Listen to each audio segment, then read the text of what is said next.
আমি এইদিকে যাবো, পথ হারিয়ে ফেলেছিলাম। আলু টিলার মধ্যে আছি।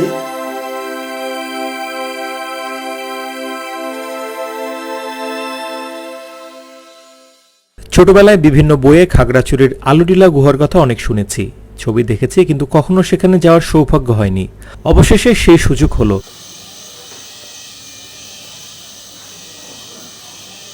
বন্ধুরা, গত পর্বে রাঙামাটি থেকে বাসে কিভাবে খাগড়াছড়ি আসা যায় সেই গল্প আমরা শেয়ার করেছিলাম। এবার আপনাদের জানাবো একদিনে খাগড়াছড়িতে গিয়ে কি দেখবেন সেই গল্প। ততক্ষণ সঙ্গেই থাকুন, আর গল্পটি ভালো লাগলে সাবস্ক্রাইব করে পাশে থাকুন। খাগড়াছড়িতে আসার পর আমাদের এখানকার যে লোকাল বাস স্ট্যান্ড সেখানে নামাই দেওয়া হলো। যেহেতু আমাদের পৌঁছাতে দুপুর হয়ে গেছে, তাই এখানে নেমে আমরা খাবারের সন্ধানে বেরিয়ে পড়লাম। খাবার খুঁজতে খুঁজতে ঢাকার বাস যেখান থেকে ছাড়ে সেখানকার একটি রেস্টুরেন্টে গিয়ে আমরা দুপুরের খাবার খেলাম। যেহেতু আমাদের রাতেই ঢাকায় ব্যাক করতে হবে, সেজন্য একটু আগেভাগেই ফিরতির টিকিট কিনে রাখলাম। আর আমাদের সঙ্গে যে ব্যাগগুলো ছিল সেগুলো কাউন্টারে রেখে এলাম। আমাদের প্ল্যান ছিল একটি সিএনজি রিজার্ভ করে খাগড়াছড়ি ঘুরবো, তারপর আলুটিলা যাব। কিন্তু সিএনজি ভাড়া অনেক বেশি চাওয়ায় সেই প্ল্যান ক্যান্সেল করলাম। কি করা যায় সেই ভেবে চা খেতে বসলাম। অবশেষে একজন চা দোকানদার আমাদের পরামর্শ দিলেন চট্টগ্রামগামী বাসে ওঠার।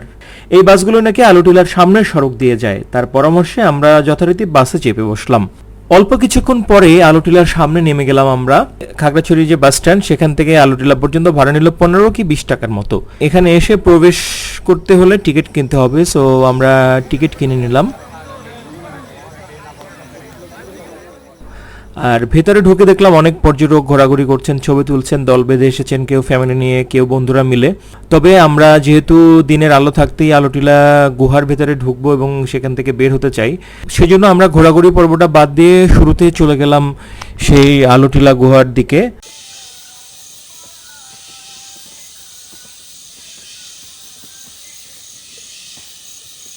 এই যে আমরা চলে এসেছি গুহার প্রবেশদ্বারে। কেমন একটা ছমছমে একটা অনুভূতি।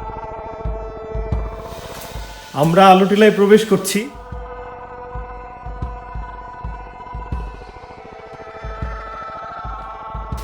আমরা আসলে এসেছিলাম 6 জন ঢাকা থেকে।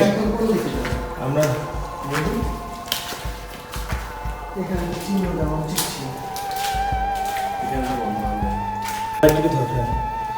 ওকে, আমি এইদিকে যাবো, পথ হারিয়ে ফেলেছিলাম। ডিরেকশন দেওয়া উচিত ছিল, বাট এটা ডিরেকশন না থাকে যেটা হচ্ছে একটা সাসপেন্স ক্রিয়েট হয়েছে। আসলে আতঙ্কিত হয়ে গেছিলাম যে তাহলে কি করবো। ডাক দিলাম একজনকে। থাইল্যান্ডের বাচ্চারা আটকা পড়ছিল না, স্কুলের বাচ্চারা।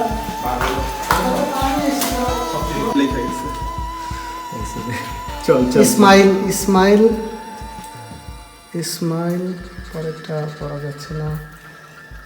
এই হচ্ছে অবস্থা। ওইখানে কিছু একটা এই লেখা আছে। সমাজের মধ্যে সবাই প্রচুর ভালোবাসা দেখিয়েছে। আচ্ছা আমরা যাই, আমরা হাঁটে যাই। কেমন যাও? পানিটা কিন্তু শিরশিরে ঠান্ডা, সেই না? এখানে এক্স লেখা আছে, অনেক কিছু লেখা আছে। আলোতে চলে এসেছি আমরা। দারুণ একটা ব্যাপার। উঠলাম দুপুরতে।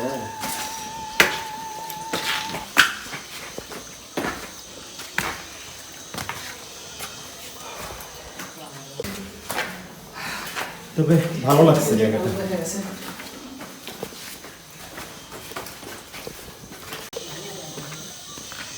জায়গাটা একটু বিপজ্জনক, সাবধানে পা ফেলে চললে মোটামুটি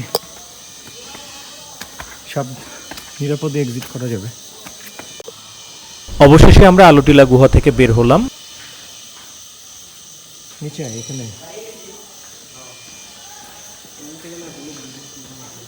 এবার একটু আমরা আলুটিলা যে পর্যটন স্পটটা রয়েছে সেখানে একটু যাব।